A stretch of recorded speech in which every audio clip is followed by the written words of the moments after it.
The Winnipeg Jets have ended their 5-game losing streak, and now they look to bounce back and get back into the playoff hunt. Harrison Lee of Locked On Winnipeg Jets joins us to talk about what happened and didn't happen at the trade deadline and what the Jets have to do to earn a playoff berth. All that and more coming up on this episode of the Locked On NHL Podcast. You're Locked On NHL, your daily podcast on the National Hockey League. Part of the Locked On Podcast Network, your team every day.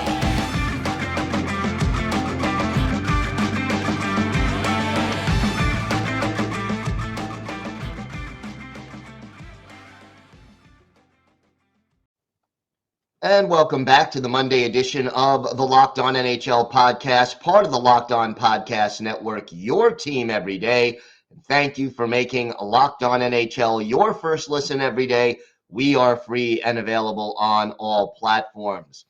It is my pleasure to welcome back to the show the host of Locked On Winnipeg Jets, Harrison Lee. And Harrison, it hasn't been an easy week or so in Winnipeg, but the 5-game losing streak is over. What is the mood in Winnipeg right now that the trade deadline is passed? And a lot of media, at least, seems very disappointed in the return over the trade deadline. Yeah, I think the mood is pretty much the same as the media. Everyone's just pretty underwhelmed. Everyone was like, oh, the Jets coming into this trade deadline, they could do literally anything. They might be able to swing Timo Meier, Jakob Chychrun, all of the big fancy names. Unfortunately, when you say you can do anything, that also includes nothing. And the Jets didn't do nothing. That would be disingenuous. But I think everyone can also say, yeah, it wasn't quite the trade deadline that I think a lot of us were expecting, especially for a team that's like really running out of time with this core. Yeah, we were talking before we started recording. It's this year and next year before some real changes are likely coming. Let's talk about the two players that they did add. Nino Niederreiter was the first addition, and he seems to be pitching in and contributing in his first few games in a Jets uniform. Yeah, I think he's got like 3 or so assists already. He's been very noticeable. I mean, the profile for him was he's a shooter, but I think in some ways people maybe overlook the fact that he's just a really versatile sort of do-it-all attacker, a guy who's very good at facilitating. He's got nice vision. I like the way that he looks for different scoring spaces. I think spatial awareness, especially with your line mates, is always something that's difficult to figure out once you join a new team. But Nino really doesn't seem to have that issue. He basically slotted right in. I think he was with Scheifele the other night, and he just seems to be kind of vibing and enjoying life. Yeah, well, that's at least a solid addition. Not an earth-changing move, but a plus. And then the second move, Vladislav Namestnikov. What are your thoughts on his addition? Vlad is a nice like replacement for some of the guys in the bottom six. I think the thing with him that usually people associate is more on the defensive side. When it comes to offense, you're not really going to expect him to score like, I don't know, 20, 30 points. Maybe that's a little much in a limited role. I think he'll certainly fulfill like a need for the Jets.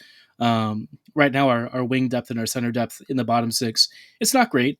And, David Gustafsson, for me, who's been one of our most exciting prospects, he unfortunately gets hurt a lot. So in terms of like climbing up the ranks and filling those roles, the Jets wanted to add a little bit more back-end insurance. And Namestnikov in his first game I thought was solid. He had some nice shot blocks, did some solid PK work, actually had a couple of decent scoring chances. Thought he got himself into good spots. But again, I think if Nino was like a very good trade, this one's just sort of And I think the funniest part is, the Jets traded for a guy that got replaced by a player the Jets waived. So in a way, you waive Michael Eissemont, then you trade for the player he replaced. I guess it comes full circle or something. There's irony in there somewhere, no question about that. During the 5-game losing streak, it seems defense was a big problem, giving up a lot of goals. What was the big issue facing this team, and how do they correct it to right things as we head into the stretch drive? So there were strangely like two particular things, because in terms of how the Jets were playing, it actually wasn't as different from when they were winning games as it would seem. But unfortunately, they couldn't find the back of the net, which has kind of been a recurring theme for, I'd say, the past 2 months. That's why Timo Meier and some of the other guys were really big needs for this team. But the second issue is Hellebuck finally is looking more like a normal human being for once. The past few games, he's let in a few goals that, by most goals tender standards, I think they would struggle to save. But we all know Hellebuck is basically like a brick wall. So for him, it's been a little bit of a tough stretch. But I mean, the dude's carried us for so long that I don't really think anyone should really be pointing daggers at him. At the end of the day, the Jets just weren't really scoring enough. Apparently, the solution is just to play the Oilers because you're going to score tons of goals. Sorry, Jack Campbell and Stuart Skinner, but they were not exactly stopping the puck all that well. Yeah, no question about that. Do you think that Hellebuck's recent schedule struggles, rather, is due to overwork? I mean, he's already started 48 games this year. Yeah, it could be. Sometimes he has stretches during seasons where he also just maybe loses a little bit of focus or something. And then after a couple of bad games, he then goes on like a 10-game streak where he's posting like 920s, 930s. So I just think it's one of those things where, maybe a few bounces don't quite work. He misses one or two reads, but we sort of expect him over the next couple of weeks to rebound. With him, I don't know so much with fatigue. It hasn't been an issue too much previously, though I do think it would have been nice to give him more days off. But sometimes he gets time off and then he comes back and he posts like 3 or 4 not so great games. So with him, you just sort of have to hope that his natural talent kind of comes back and takes over. 19 games left on the schedule. It's a dogfight all the way through the Central Division. What do the Jets have to do better in these final 19 games to A, clinch a playoff spot, and then B, set themselves up for a competitive playoff run? I think the main thing is just scoring more. I mean, it sounds really silly, but the Jets just were basically not getting anything from the bottom 6, and the top 6 was also kind of scuffling. So I think once the goal scoring returns and Hellebuck maybe has a few extra solid games, things are going to be better. Winnipeg, I think, is not going to become a defensive juggernaut, so I'm not even going to bother asking for that. Surprisingly, if you look at the numbers under the surface, the Jets have been a lot better this year than previous seasons when it comes to like limiting the quality and the number of chances. But there are some things that you just know are not going to really work out. Neil Pionk, for example, has really struggled this year. And, every time he seems to touch the puck in his own end, something bad usually happens. As long as you can kind of find ways to mitigate around issues like that, the Jets are going to be as fine as they can be. But I'm sure that they probably looked at the Eastern Conference and were like, we're not going to bother this year. So. All right. Well, Harrison, why don't you tell our viewers and our listeners where they could find the podcast and where they could find you on social media?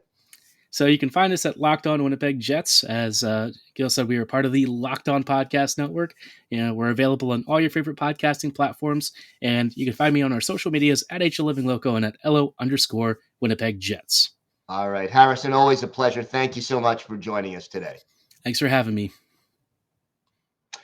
Today's episode is brought to you by Built Bar. If you're looking for a delicious treat but don't want all the fat and calories, then you got to try a Built Bar.